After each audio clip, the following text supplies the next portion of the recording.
रावण आधा राक्षस और आधा ब्राह्मण था। ऐसा इसलिए क्योंकि उसके पिता विश्रवा एक ऋषि थे और उसकी माता कैकसी राक्षस परिवार से थी। आप जिस नाम से रावण को जानते हैं वह उसका असली नाम नहीं था। जन्म के समय उसका नाम दशानन था, जिसका मतलब है 10 सर वाला। एक बार जब रावण भगवान शिवजी को कैलाश से लंका ले जाना चाहता था, लेकिन भगवान शिवजी जब राजी नहीं हुए तो वह कैलाश पर्वत को ही उठाने लगा। तब भगवान शिव ने अपना एक पैर कैलाश पर्वत पर रख दिया, जिससे रावण की अंगुली दब गई। दर्द के मारे रावण कराह उठा और शिवजी से क्षमा मांगने लगा और इसी दौरान उसने शिव तांडव की रचना की। शिवजी को ये बहुत अजीब लगा कि दर्द में होते हुए भी उसने शिव तांडव गा रहा है, तो उन्होंने तब उसे उसका नाम रावण रखा। इसका अर्थ था जो तेज आवाज में दहाड़ता हो। रावण एक संगीतज्ञ भी था, उसे वीणा बजाने में महारत हासिल थी। रावण को संगीत का बहुत शौक था। पौराणिक कथा बताती है कि रावण इतनी मधुर वीणा बजाता था कि देवता भी उसका संगीत सुनने के लिए धरती पर आ जाते थे। हम सब जानते हैं बलराम जी शेषनाग के अवतार हैं और हनुमान जी महादेव के 11वें रुद्र स्वरूप के अंश।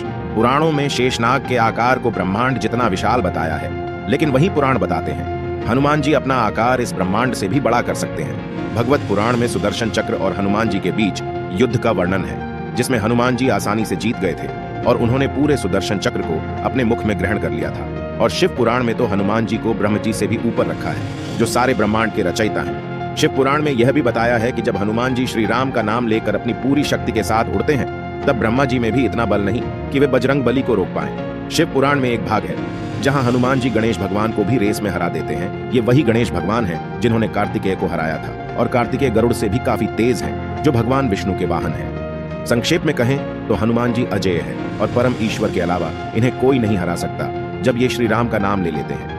कई लोग कहते गुरुजी आप आग लगाने वाली बात बोलते हो, कहीं बुलडोजर चलवाते हो, कहीं कुछ करवाते हो।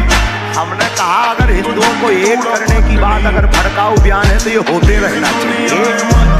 प्रॉब्लम उनको होगी जिनकी चूड़ियां पहनी, हमने चूड़ियां नहीं पहनी। हम सनातन के बब्बर शेर के बच्चे हैं और सिंह का बच्चा सिंह होता है, कीचड़ का बच्चा कीचड़ होता। मंच से ललकार के कहते हम राम के थे हैं रहेंगे।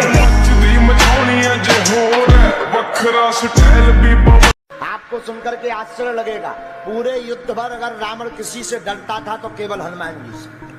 हाँ, पूरे युद्ध भर उन्हें अगर कभी चर्चा करी तो केवल जब अंगद दोबारा में अंगद गए रावण के पास चर्चा करने, अंगद संधि करने, तो अंगद संधि करने गए समझौता करने, तो रावण यही बोला, बोले वो जो तो राम लक्ष्मण वो तो वनवासी है, कोई बड़ी बात नहीं है, दम हम ज्यादा नहीं है।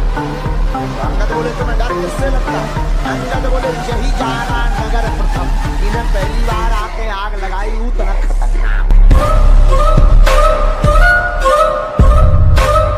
हनुमान जी और अंगद दोनों ही समुद्र लांघने में सक्षम थे। फिर पहले हनुमान जी ही लंका क्यों गए? अंगद बुद्धि और बल में अपने पिता बाली के समान थे। समुद्र के उस पार जाना भी उनके लिए सरल था, किंतु उन्हें लौटने में संशय था। अंगद और रावण के पुत्र अक्षय कुमार दोनों ने एक ही गुरु से शिक्षा प्राप्त की। अंगद बलशाली होने के कारण कभी भी अक्षय कुमार से लड़ाई कर लेते थे, जिस कारण अक्षय कुमार मूर्छित हो जाता। अंगद की इसी शैतानी के कारण उनके गुरु ने क्रोध में आकर उसे श्राप दिया कि अगर उसने कभी भी अक्षय कुमार से लड़ाई की तो उसी क्षण अंगद की मृत्यु हो जाएगी। और ये बात रावण भी जानता था, इसलिए जब राक्षसों ने रावण को बताया कि एक वानर अशोक वाटिका को उजाड़ रहा है, तो रावण ने सबसे पहले अक्षय कुमार को ही भेजा। किंतु जब हनुमान जी ने अक्षय कुमार का वध कर दिया तो रावण ने उन्हें बंदी बनाने के लिए मेघनाथ को भेजा, क्योंकि रावण यह देखना चाहता था कि बाली और अंगद के अलावा कौन वानर इतना बलशाली है। हनुमान जी ज्ञानी है, वे जानते थे जब तक अक्षय कुमार जीवित रहेगा अंगद लंका में प्रवेश नहीं कर पाएंगे, इसलिए हनुमान जी ने अक्षय कुमार का वध किया और बाद में अंगद श्री राम के शांति दूत। जब द्वापर युग में गंधमादन पर्वत पर महाबली भीमसेन हनुमान जी से मिले तो हनुमान जी से कहा कि हे पवन कुमार, आप तो युगों से पृथ्वी पर निवास कर रहे हो, आप महाज्ञान के भंडार हो, बल बुद्धि में प्रवीण हो, कृपया आप मेरे गुरु बनकर मुझे शिष्य रूप में स्वीकार करके मुझे ज्ञान की भिक्षा दीजिए। तो हनुमान जी ने चारों युगों का ज्ञान देते हुए कहा, सबसे पहले सतयुग आया, उसमें जो कामना मन में आती थी वो पूर्ण हो जाती थी, इसलिए इसे त्रेता युग कहते थे। इसमें धर्म को कभी हानि नहीं होती थी। उसके बाद त्रेता युग आया, इस युग में यज्ञ करने की प्रवृत्ति बन गई थी, इसलिए इसे त्रेता युग कहते थे। त्रेता युग में लोग कर्म करके कर्म फल प्राप्त करते थे। हे भीमसेन, फिर द्वापर युग आया, इस युग में वेदों के 4 भाग हो गए और लोग